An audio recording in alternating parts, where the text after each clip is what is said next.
We are back on Morning Line. It's our final segment. I was going to take Emma, and we lost her during the break. If Emma wants to call back, we had some other callers. They don't always stay on through the break, but 737-7587. If you want to call back, I'll put you right on. And that's to talk with Dr. Calvin Smith at Meharry. Dr. Smith, let's just be real clear right now. It sounds like from President Biden, it's set up that, now we're at the point where anyone who wants a vaccine should be able to get it. There are barriers for some that make it more difficult is the issue here. It's not all just people that are against it. There's some other people that worry about not being able to get off work. If you heard the president was saying he's looking at tax credits where, the employers maybe will be given incentive to allow their employee to take that day off or to take the next day off if they get symptoms where they feel a little achy for 24 hours. But anyone should be able to get a vaccine now that wants it. There's no more age, down to age 16, right? Right, down to age 16. Okay. And so, at this point, I would encourage anybody there are multiple ways of going about getting it. I know in my clinic, we offer at Nashville General Hospital on Fridays, we have a vaccination clinic. Meharry Medical College also via their website is having scheduled appointments and is vaccinating anybody above the age of 16 who wants to get the vaccine.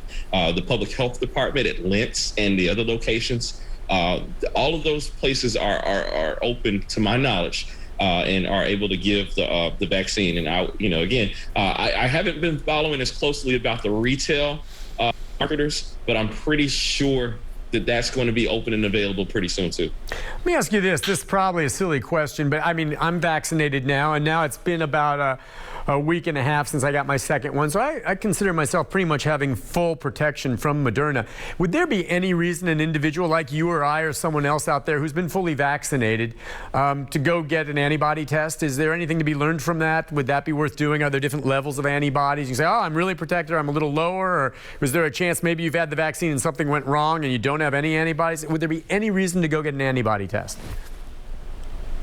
No, to be honest with you, no, not really. Okay. Not really, Nick. Only for your own self-edification. If you really, really strongly just want to know, then yeah, I would tell you it's going to be positive. But and I know some people that have gotten it for medical reasons, and so I feel really confident about it. But for me personally, I don't think I'm not doing it. I don't see any real reason to do it. Okay, and is it possible at all? The other question about maybe going and getting a COVID test after you've been fully vaccinated. If I'm fully vaccinated and I do for some reason get exposed to COVID and maybe get it again, but because I've got the vaccine, it keeps me from getting very sick. Is it possible I could be walking around asymptomatic and spreading it? So, but in the absence of any symptoms, I wouldn't know to go get tested. So should you consider testing yourself just randomly, a month or two after you've had your shots? So here are the context in which I would probably get tested. So prior to travel is a very good reason to get tested. If you are going to go to large gatherings, so I know that some of our schools are going to, thankfully, are going to have graduation ceremonies for our kids who've worked really hard and have gone through a lot to graduate this particular year. So they're going to have, graduations in some places. If you're going to a large gathering like that, or, prayerfully and then unfortunately for a funeral, something like that, that would be a reason to get tested as well to make sure that you are not an asymptomatic carrier. And that's an abundance of caution. You're thinking about the people around other people, right? More than, yes. And that's, again, we as an American, I pride myself on one of the things that I really love about America is individual freedom, but also the fact that I can do things to help protect the people around me, of my own free will. And so, that's my thinking on it. And I really, if you're going to be in large gatherings or going to travel, it's doing the right thing by your fellow man, by your fellow citizen, to go ahead and get tested to make sure that you're not potentially exposing them to danger. That's excellent advice. And I guess, of course, as you say, I think both you and I abide by this. I walk up here to the studio, when I'm walking through the halls here at the station, I wear my mask, and I will put this back on after the show. Yeah. And once I get to my desk, I take it off. No one's around me. But I still wear my masks.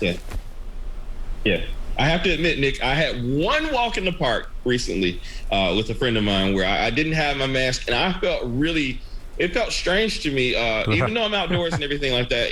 I just don't, I'm practicing an abundance of caution, and like I told a lot of people that I'm friends with on Facebook and such, I'm going to probably still wear a mask next winter. Even if we're over the coronavirus, simply to protect people from the flu. I was so encouraged by our decreased flu results this year that it just does not make much sense for me to not wear a mask and not keep, doing all the hand hygiene things and encouraging those things because the flu is bad too. And, we talked in some of our early conversations about the comparisons between the flu and COVID and how they really don't compare. But, I was really happy about not seeing a whole lot of flu patients too, Nick. Oh, that's what I was going to say is, listen, you make a great point. A lot of people are like, wow, the flu season was nothing. If there's any question as to whether or not social distancing, wearing a mask, and washing your hands makes a difference and you're not sure because COVID's new, all you need to do is look at the flu numbers. They'll be like, well, why is the flu down? Duh.